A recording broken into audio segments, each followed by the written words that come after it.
Welcome to She Coaches Coaches. I'm your host, Candy Motzek, and I'm going to help you find the clarity, confidence, and courage to become the coach that you are meant to be. If you're a new coach, or if you've always wanted to be a life coach, then this is the place for you.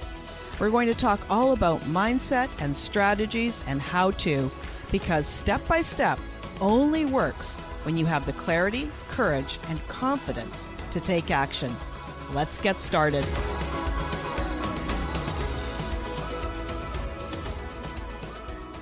Hey everyone, and welcome to this episode of She Coaches Coaches. I am welcoming Michael Overlie. He is my guest today, and he is another one of these amazing experts that was part of Podapalooza. If you've been listening to my podcast, you've probably heard some of the episodes with all these super interesting people. Now, before we start our conversation, let me tell you a little bit about Michael. He is a Canine-Partnered Energy Coach. He's an author and a lifelong dog fanatic. Now, you guys who know me know how much I love dogs. And so when I had a chance to meet Michael, I was like, yes, I want to talk to this guy for sure. His bio says, and I can attest to this as well because I've seen him side by side with his animal. He has had a gift of connecting with animals since he was a small child. Dogs have been with him most of his life, giving him gifts and teaching him lessons. His greatest breakthrough was after the death of his brother, and while grieving this loss, he was fully awakened to his own potential and the gifts our animals bring to our lives.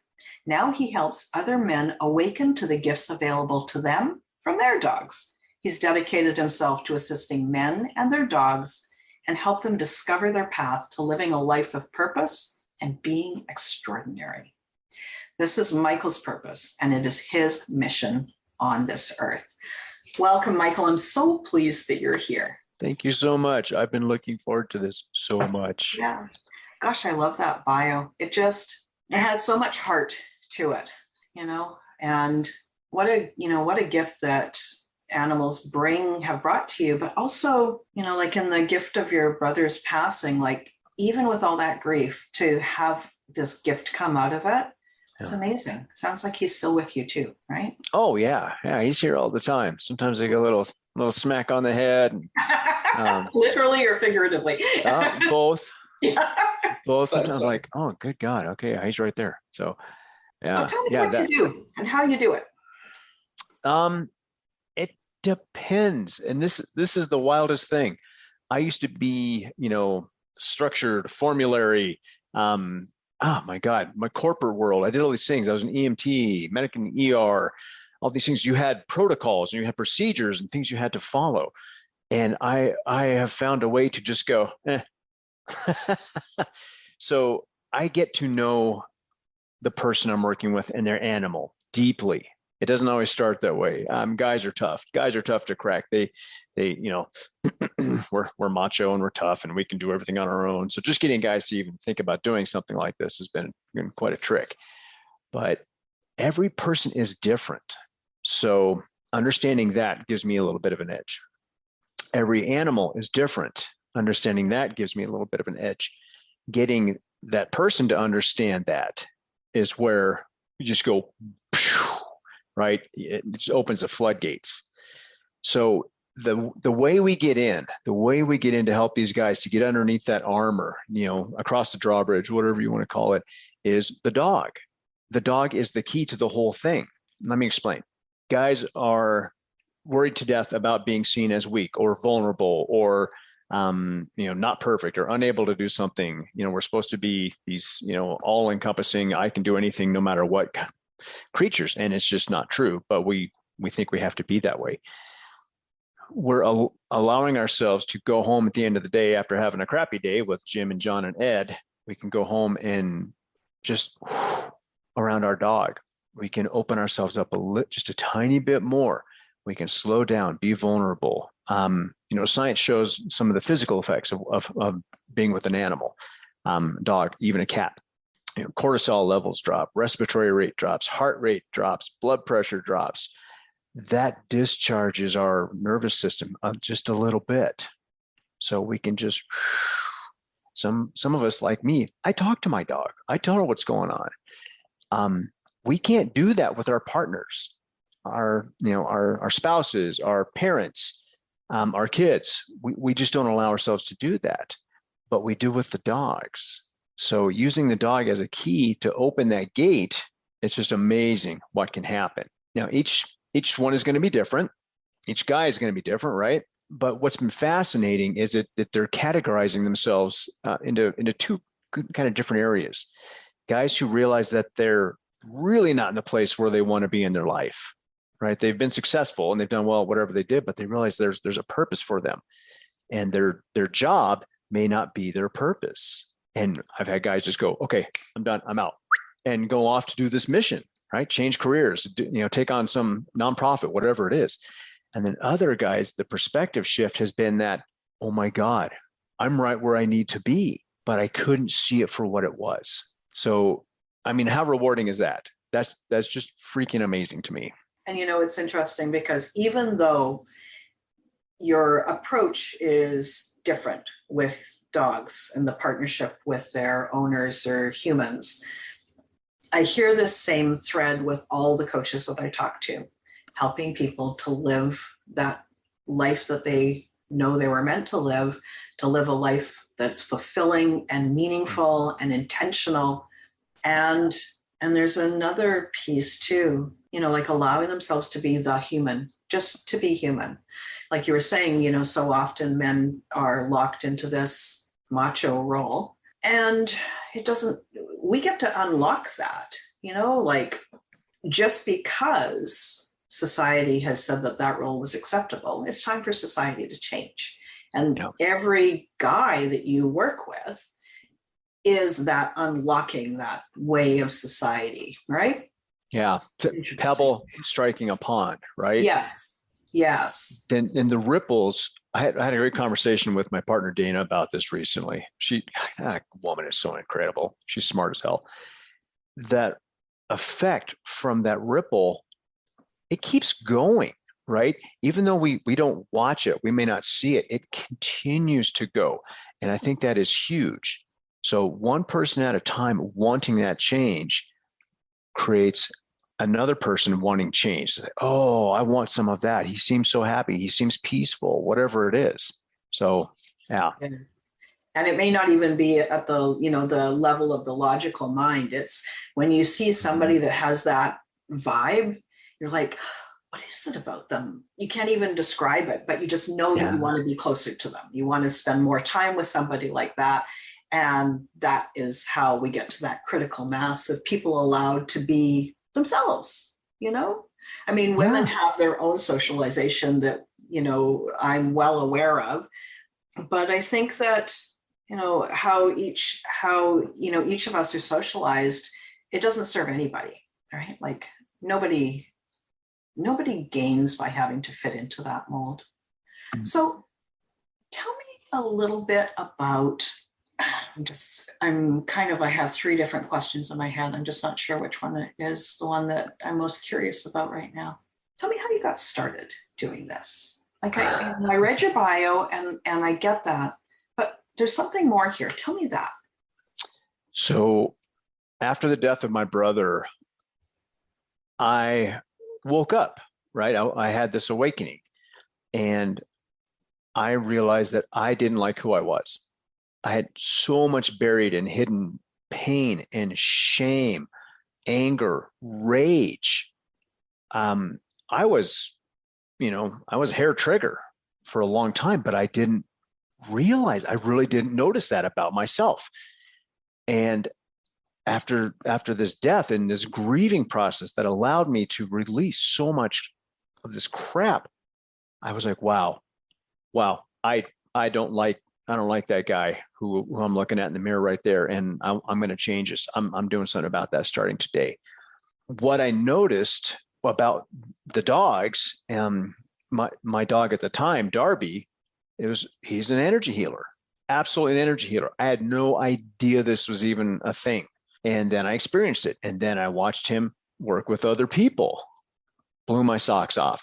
I'm like, okay, I know what I'm going to do. And so I started training in energy healing modalities. many different teachers and reading and trying other things and taking courses. And that's what got me started down this path. Now I've combined it with a coaching approach. It seems to be more accessible, especially for guys, because they go, ooh, energy, woo-woo, everything's energy. Physicists have already proven it. Of course, we know that, right? Anybody heard about quantum physics? Of course we know it's energy. Exactly. Right? But it's a perspective, right? So guys have trouble asking for directions, let alone getting energy healing. So what I've also come to know, though, is that I'm not actually healing anyone.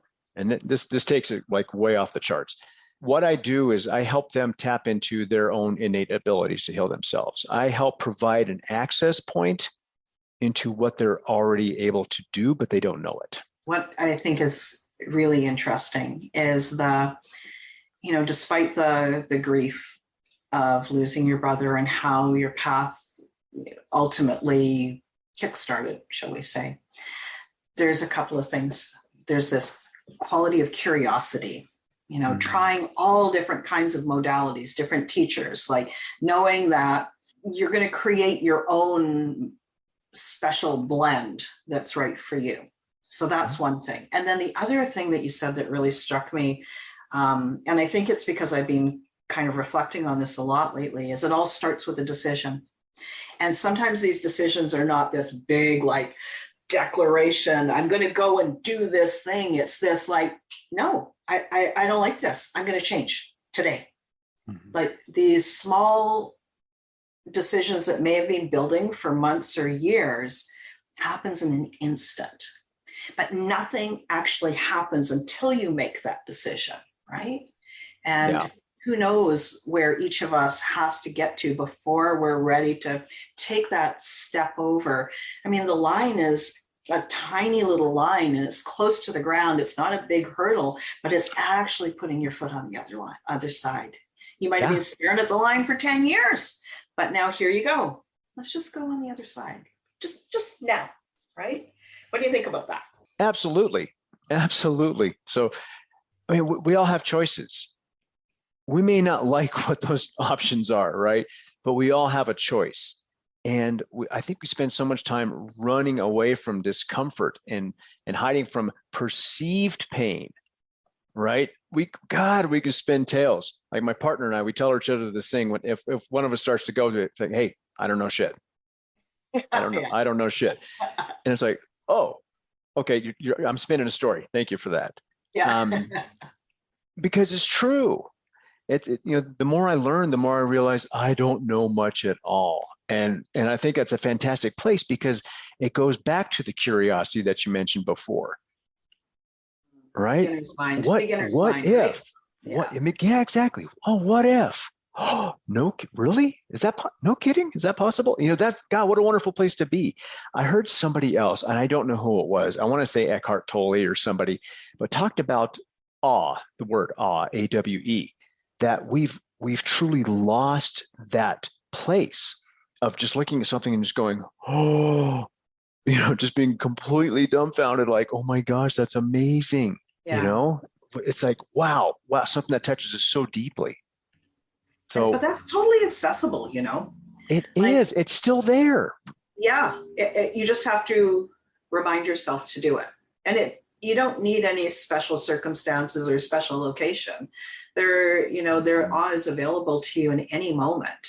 Just looking around, like right now, I could look out my little window and I've got farmlands and trees, and just that is amazing, right? Oh yeah. No, I've got a 38-acre farm right behind me, and then the foothills right behind that. It's gorgeous. Yeah. I love that. Yeah. Sometimes I'll just be standing back there and my partner's like, hello? You doing something? No, right. I'm staring in awe. Over there? Yeah. Yeah. Well, I do that with guys and their dogs. I send them on assignments. They have homework to do. This isn't, you don't just read a book and get to hang out with me. There's stuff to do because your dog's trying to show you stuff all the time. And if you let them lead you around a little bit and pay attention to what they're actually paying attention to. Now, I'm not saying you got to go lick the piss off the post that they're sniffing over there. But if you pay attention to what they're really getting into, sometimes you might go, oh, I didn't even notice that. Or, I've walked by that 1,000 times. I didn't know that was there. So it's really interesting. Amazing. So just about time for us to wrap up. I want to make sure that you have time to show us your book, tell us about what you've written, and tell us more about how people can get in touch with you if they love what you're saying and they just want to check things out. How can they get in touch with you? And tell me about your book.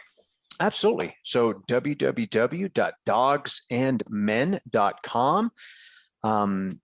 It's a simple site because life's complicated enough, but there's information on me and there's some courses on there and link to a summit I'm doing that I'm going to leave up on the site as well. So that'll be accessible to folks.